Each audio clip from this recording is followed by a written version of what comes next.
В подмосковных Химках два брата-таджика занимаются продажей цветов.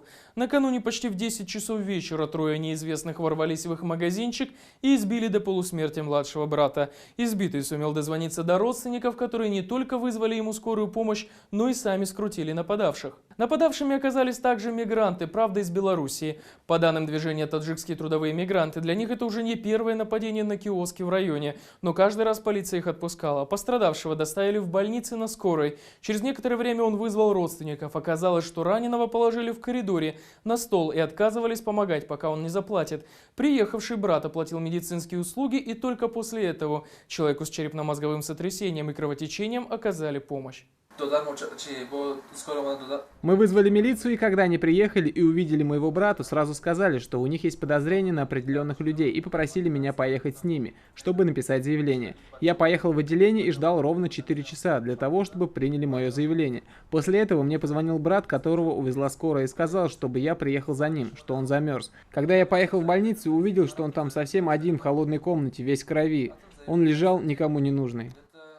И еще одно происшествие с мигрантами в России. В воскресенье в социальной сети Facebook была распространена фотография гражданина Таджикистана, который попал в клиническую больницу Волгограда со следами жестокого избиения. 42-летний мужчина попал в больницу не только со следами избиения, но и с остатками наркотических веществ в крови. Так, во всяком случае, утверждают врачи. В посольстве тоже подтвердили, что несколько дней назад гражданин Таджикистана находился на лечении в наркодиспансере. По некоторым данным, его в таком же состоянии вывели из поезда по его прибытию. Было это 3 ноября. Подробнее о ситуации с места события в комментарии координатора Международного правозащитного альянса Анатолия Болтыхова.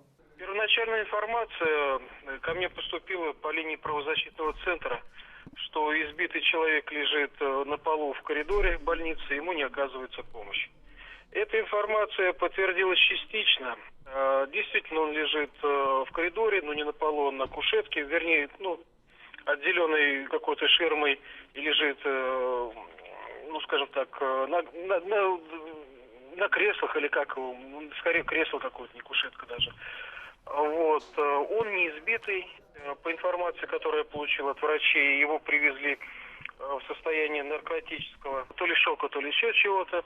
Он болен, помимо прочего, как мне удалось узнать, гепатитом С, и, я так понимаю, сопутствующее, скорее всего, это ВИЧ или СПИД. Помощь, он лежит не в травматологии, а в терапии. Вот. Пытались его положить в палату, но, сами понимаете, у наркоманов весьма специфическое поведение. И, я так понимаю, наверное, у него была ломка, поэтому в целях безопасности его как бы в коридорчик перевели.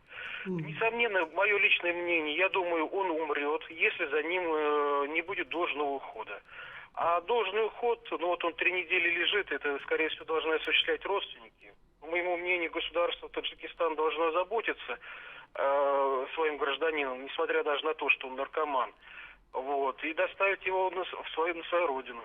Очевидно, что и среди мигрантов попадаются разные личности. Кто-то законопослушен, кто-то нет. Тем не менее, в сложную ситуацию могут попасть и те, и другие. Что делать мигранту в России, если он попал в больницу? На какую помощь он рассчитывать может, а за что все-таки придется платить?